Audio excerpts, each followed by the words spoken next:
Hello friends, welcome to my channel. आज हम बात करने वाले हैं theorem of a Cauchy sequence. Cauchy sequence की डेफिनेशन हम ऑलरेडी कर चुके हैं और उससे रिलेटेड एक थ्योरम भी हम कर चुके हैं।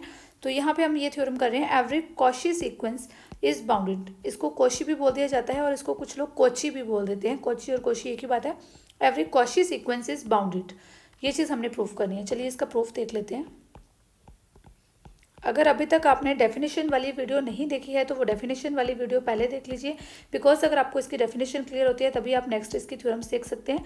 तो डेफिनेशन जो है वो इसका लिंक आपको पास डिस्क्रिप्शन बॉक्स में गिवन है, पूरी की पूरी प्लेलिस्ट का सीक्वेंस की, तो वहाँ से आप उसकी डेफिनेशन देख सकते हैं। तो every Cauchy sequence is bounded sequence, ये हमने प्रूफ करना है। चलिए इसका प्रूफ देखते हैं। Let x n is a Cauchy sequence. आपको एक कॉशी सीक्वेंस गिवन है तो हम ले लेते हैं कि उसको एक्स एन बोल देते हैं कि एक्स एन हमारे पास कोई कॉशी सीक्वेंस है। जब कॉशी सीक्वेंस होती है तो by definition of Cauchy sequence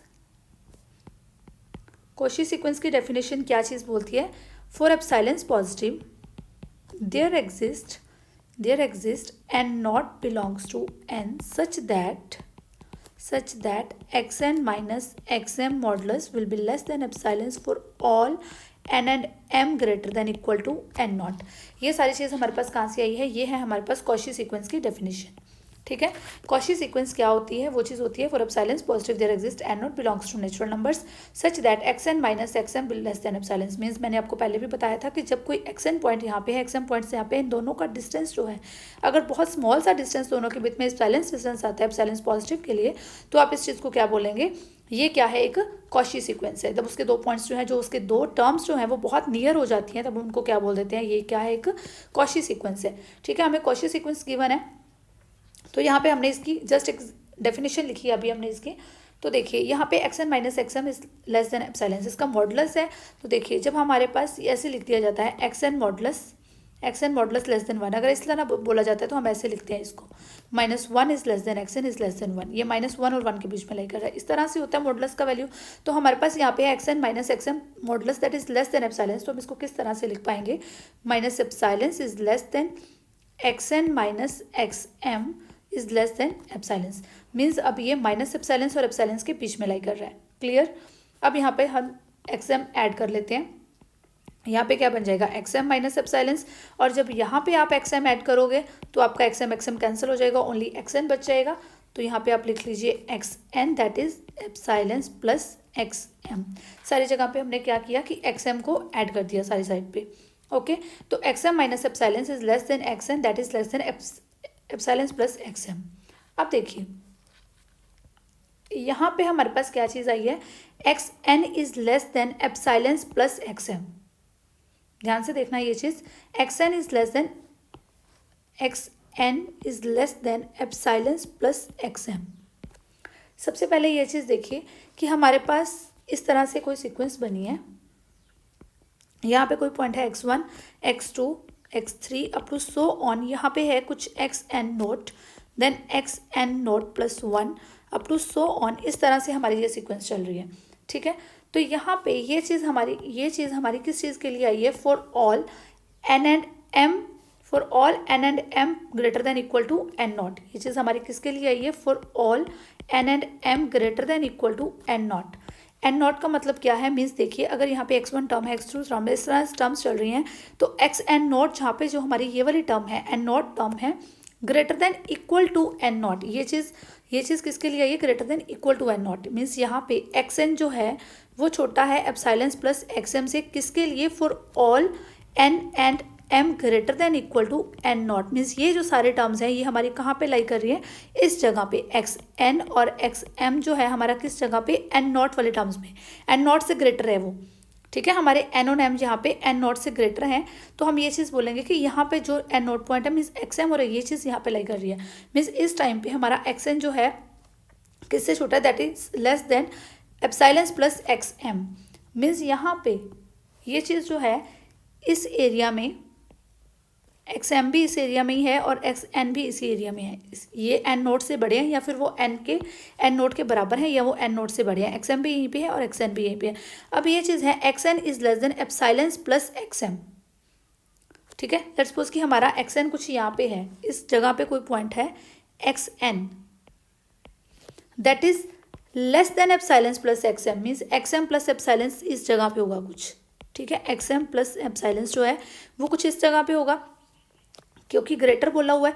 ये यहाँ पे एक एक्स एन पॉइंट है और यहाँ पे ये है, ठीक है ना। कुछ मैंने अपनी तरफ से ले लिया, इस सारी जगह में से कहीं पे भी है। तो मैं क्या करती हूँ, एक मैक्सिमम वैल्यू ले लेती हूँ, एक मैक्सिमम एम कोई मैक्सिमम वैल्यू ले लेती हूँ। Let m is equal to maximum of, किस चीज़ की मैक्सिमम वैल्यू है ये देखिए, यहाँ पे ये सारी में मैक्सिमम हमारे पास क्या आ रहा है, x m plus epsilon, means जितनी भी एक्स एन है ना ये सारी की सारी छोटी है किससे, एप्सिलॉन प्लस एक्स एम से। और मैं इससे भी बड़ा एक पॉइंट यहाँ पे एम ले लेती हूँ, ठीक है। और बाकी की सारी वैल्यूज़ ये हैं, एक तो इनकी सारी वैल्यूज़ के लिए तो हमारे पास एक्स एन जो है इस सारी वैल्यूज़ के लिए, ये सारी वैल्यूज़ के लिए एन और m greater than n not है। ये सारी वैल्यूज़ के लिए हमारे पास क्या आ गया, ये सारी वैल्यूज़ किससे छोटी हैं, एप्सिलॉन प्लस एक्स एम से। तो मीन्स इस सारे के लिए मुझे सिर्फ एक ही लेना पड़ेगा, epsilon plus x M.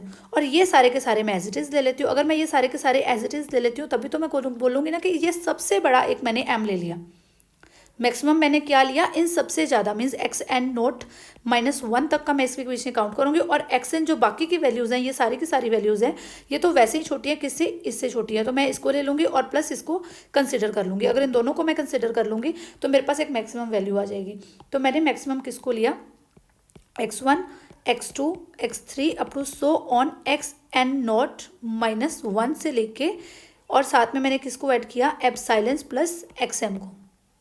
Clear, ये चीज़ कहाँ से आई, मैंने मैक्सिमम किसका लिया, इस सब का मैक्सिमम। और एक चीज़ और मैंने इस चीज़ का मैक्सिमम लिया, बिकॉज यहाँ पे मेरी जितनी भी एक्स एन की वैल्यूज़ हैं वो सारी मेरी किससे छोटी हैं, एप्सिलॉन प्लस एक्स एम से छोटी की छोटी वैल्यूज़ हैं। तो मैंने मैक्सिमम वैल्यू ले ली इससे भी ग्रेटर एक वैल्यू ले ली, वो मैंने पॉइंट लिया एम। मैंने यहाँ पे कुछ पॉइंट ले लिया जो कि मेरा क्या बन गया, एम, कैपिटल एम। क्लियर। इसी तरह से अब मेरे पास एक और चीज़ है, that is x m minus epsilon is less than x n. देखिए एक और चीज़ मेरे पास क्या है, x m minus epsilon is less than x n. अब ये भी किस चीज़ के लिए है, ये भी एन और m greater than equal to n not के लिए है। ये चीज़ भी किस चीज़ के लिए ट्रू है, n and m greater than equal to n not के लिए ट्रू है। ये वाली टर्म्स को कोई कंसिडर नहीं कर रहे हम सिर्फ किसको कंसिडर कर रहे हैं, n and m greater than equal to n not के लिए, सिर्फ इसी के लिए कंसिडर कर रहे हैं। तो यहाँ पे देखिए x m minus epsilon is less than x n, means अगर मेरा पॉइंट यहाँ पे एक्स एन है तो मेरा एक्स एम माइनस एप्सिलॉन कहाँ पे है, यहाँ पे है। क्लियर है ना। तो अगर एक्स एन मेरा पॉइंट यहाँ पे है तो x m minus epsilon point कहाँ पे है, लेफ्ट साइड पे लाई कर रहा है। तो मैंने यहाँ पे कुछ पॉइंट ले लिया एक्स एम माइनस एप्सिलॉन इस जगह पे, इसको मैं बोल रही हूँ एक्स एम माइनस एप्सिलॉन। ये कुछ इस तरह से आ गया। तो मैंने ये चीज़ बोल दी कि अब मुझे मिनिमम वैल्यू चाहिए। मैंने मैक्सिमम वैल्यू देख ली कि मैंने इस साइड पे इसको कंसिडर कर लिया कि जो कि एक्स एम माइनस एप्सिलॉन से बड़ा। अब देखिए जितनी भी मेरे पास एक्स एन की वैल्यूज़ हैं वो सारी मैं कह रही हूँ, जितनी भी सारी एन नोट ग्रेटर के लिए, एन और m greater than n not के लिए जितनी भी मेरी एक्स एन की वैल्यूज़ आएंगी वो सारी क्या है, एक्स एम माइनस एप्सिलॉन से छोटी हैं। वो सारी क्या है, एक्स एम माइनस एप्सिलॉन से छोटी हैं। एक तो इस जो एक्स एन की सारी वैल्यूज़ वैसे ही छोटी हैं, एक्स एम माइनस एप्सिलॉन सबसे छोटी टर्म हो गई। और इससे भी छोटी टर्म्स बाद में ये वाली पड़ी हुई है मेरे पास, इससे भी छोटी टर्म्स कहाँ तक पड़ी हुई हैं, एक्स एन नॉट -1 तक की ये सारी छोटी टर्म्स पड़ी हुई हैं। और अगर मैं मिनिमम वैल्यू ले लूँ, एक मिनिमम वैल्यू m ले लूँ जो कि मिनिमम किसका है, x1 x2 x n not -1 से लेके, और एक मैंने एक्स एम माइनस एप्सिलॉन ले लिया, तो मेरे पास एक m स्मॉलर वैल्यू आ जाएगी यहाँ पे, कुछ एक मुझे m मिल जाएगा। तो वो चीज़ मैंने m कहाँ पे ले ली, कुछ यहाँ पे ले ली, इस तरह से स्मॉल m ले लिया मैंने। ठीक है, तो इसको मैं किस तरह से लिख सकती हूँ, small m is equal to minimum of what, x1 x2 x3 up to so on x n not -1, और एक चीज़ और x m minus epsilon. Clear. ये चीज़ मैंने क्यों ली, कहाँ से ली, ये एक्स एन ये क्यों आया, मिनिमम वैल्यू कहाँ से आई।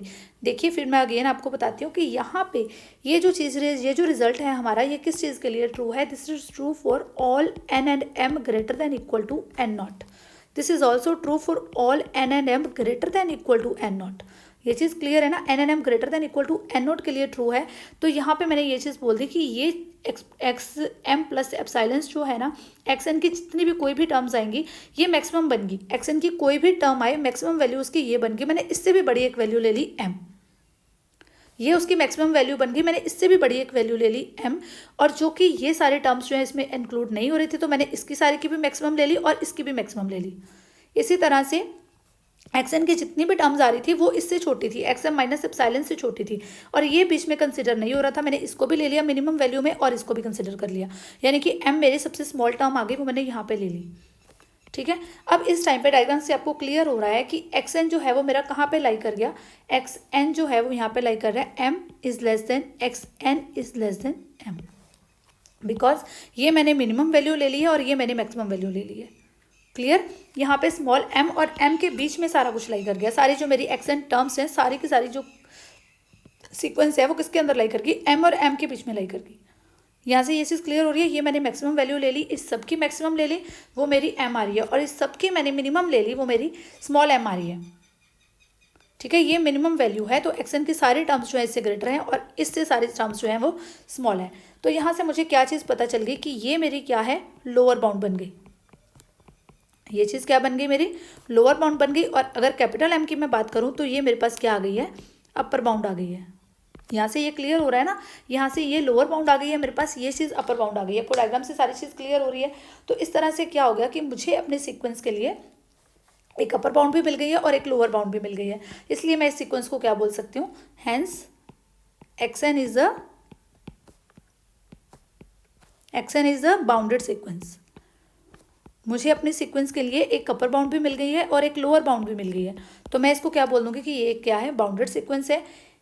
Hence, every Cauchy sequence is